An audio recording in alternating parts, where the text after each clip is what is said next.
बिस्मिल्लाहिर्रहमानिर्रहीम। अस्सलाम वालेकुम। उम्मीद करती हूँ आप सब खैरियत से होंगे। मैं स्मीना गुल अपने किचन में आपको खुश आमदीद कहती हूँ। आज हम बनाएंगे बहुत ही मज़ेदार देगी कौरमा, वो भी शादियों वाला, जिसको बनाना नहायत ही आसान है और ये बहुत ही मज़ेदार डिश तैयार होती है और हर किसी की ये मनपसंद है। आज हम इसको बहुत ही आसान तरीके से बनाएंगे, आप भी इसको ट्राई ज़रूर कीजिएगा। और अगर आपको मेरी रेसिपी पसंद आए तो इसका फ़ीडबैक आप मुझे ज़रूर दीजिएगा। और चलते हैं अपनी मज़ेदार डिश बनाने की तरफ। आए चलते हैं अपनी रेसिपी की बनाने की तरफ। कौरमा बनाने के लिए मैंने बीफ का इस्तेमाल किया है। बीफ लिया है मैंने हाफ़ kg। आलू मैंने 1 पाव लिए हैं। 1 कप मैंने कुकिंग ऑयल लिया है। और ये मसाले हैं नमक, मिर्च, हल्दी और सूखा धनिया, ये 1-1 चम्मच लिए हैं। 2 अदद टमाटर लिए हैं। 2 अदद प्याज, हरा धनिया और 2 चम्मच लहसुन का पेस्ट। और के कुछ खड़े मसाले हैं जिसमें तेज़ पत्ते हैं, 2 टुकड़े दालचीनी के हैं, मोटी इलायची है, लौंग है और काली मिर्च है।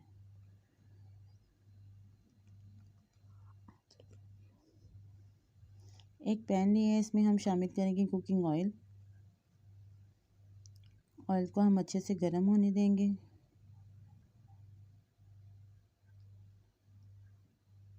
ऑयल जब हमारा अच्छे से गर्म हो जाए, इसमें शामिल करेंगे प्याज और इनको हम हल्का सा फ्राई कर लेंगे।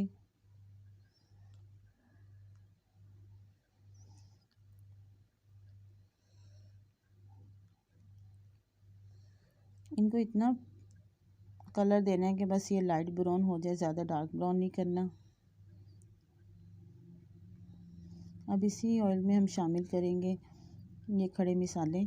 इनको अच्छे से हम फ्राई कर लेंगे ताकि इनका टेस्ट जो होता है वो ऑयल में आ जाए। अच्छे से इनको 2 से 3 मिनट फ्राई करेंगे।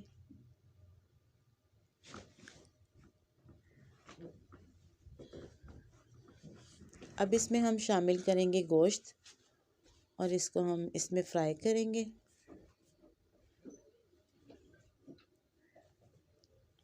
पाँच से 7 मिनट जो है ना, इसको हमने इसमें ऑयल में अच्छे से फ्राई करना है ताकि इन मसालों का टेस्ट जो है ना अच्छे तरीके से जो है गोश्त में शामिल हो जाए। अब शामिल करेंगे लहसुन का पेस्ट और इसके साथ इसको भून लेंगे अच्छे तरीके से। अब शामिल करेंगे हम टमाटर और इनको भी अच्छे से हम 5 से 7 मिनट जो है ना भून लेते हैं। इसी भुनाई में इसी गोश्त का, इसी कौरमे का टेस्ट होता है। अब शामिल करेंगे मसाले नमक, मिर्च, हल्दी और सूखा धनिया। अब इनको अच्छे से इन मसालों को हम गोश्त के साथ भून लेंगे ताकि इनका एक अच्छा सा टेस्ट जो है ना, इसी भुनाई में इस कौरमे का टेस्ट होता है।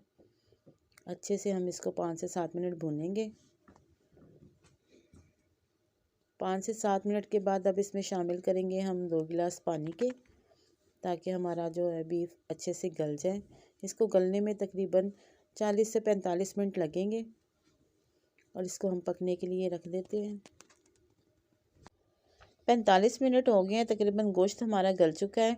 अब इसमें हम शामिल करेंगे ये जो प्याज था, इसको इसमें शामिल करके अच्छे से जो है ना हम इसको भून लेंगे। और इसमें हम शामिल करेंगे अच्छे से 5 से 7 मिनट भूनने के बाद हरी मिर्चें शामिल करेंगे और ये जो आलू हैं, और इनको हम अच्छे से जो है ना दोबारा एक दफ़ा भूनेंगे ताकि प्याज भी जो है अच्छे से मिक्स हो जाए और आलू भी हमारे हाफ़ कुक हो जाए। बीफ तो हमारा जो है पहले से ही पका हुआ है।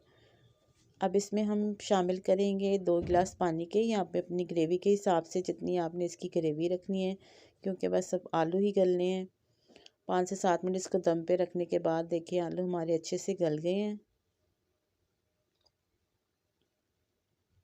और सालन हमारा माशाल्लाह से रेडी है। अब इस पे हम गार्निश करेंगे हरा धनिया।